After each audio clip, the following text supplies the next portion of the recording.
Assalamualaikum warahmatullahi wabarakatuh. Perkenalkan, nama saya Lulus Salasabila Mulia dengan NPM 2021020247.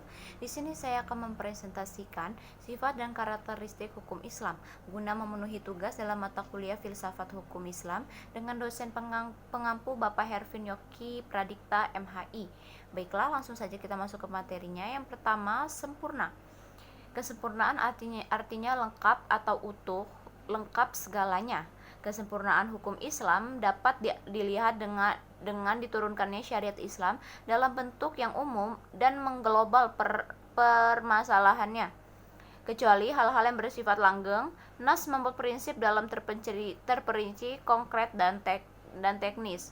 Yang kedua, elastis. Sifat dan karakteristik hukum Islam yang kedua yaitu elastis, atau mudah diubah bentuknya dan mudah kembali ke bentuk asal, lentur dan luwes.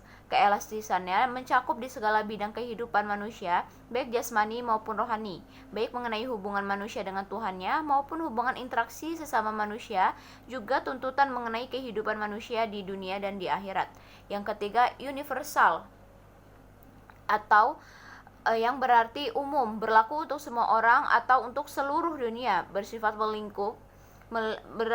melingkupi seluruh dunia. Ini berarti hukum Islam itu tidak dibatasi oleh lautan maupun batasan suatu negara.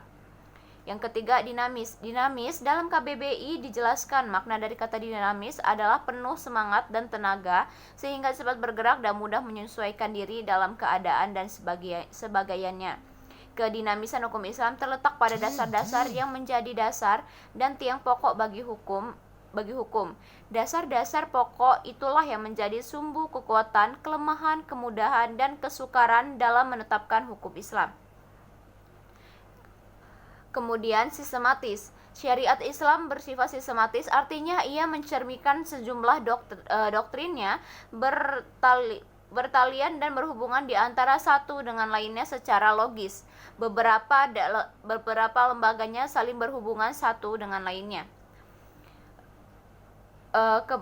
Kemudian perintah sholat di dalam Al-Quran selalu diiringi dengan perintah menunaikan zakat. Perintah untuk makan dan minum diiringi dengan kalimat tetapi jangan berlebih-lebihan.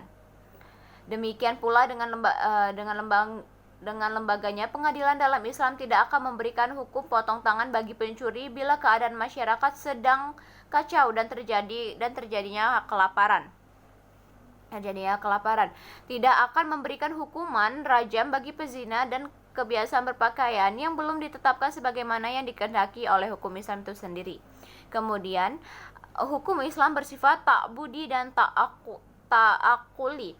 Al-Syatibi menyatakan bahwa ta'budi adalah sesuatu di mana tujuan hukum dalam melembagakannya, hukum untuk membebaskan mukallaf dari perintah-perintahnya, hawa nafsunya, agar dia menjadi Tuhan dengan sukarela, sebagaimana dia juga hamba Tuhan secara alamiah, sedangkan ta'akuli adalah sebalikannya.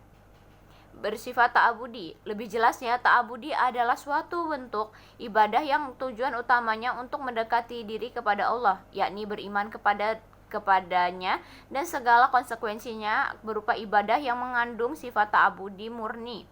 Artinya maka yang terkandung di dalamnya tidak dapat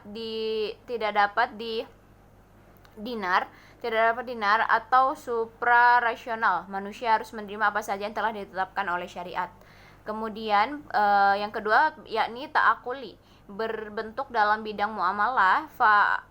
Ta'akuli ini bersifat duniawi yang maknanya dapat dipahami oleh nalar atau rasional. Maka manusia dapat melakukannya dengan bantuan nalar dan pemikiran manusia.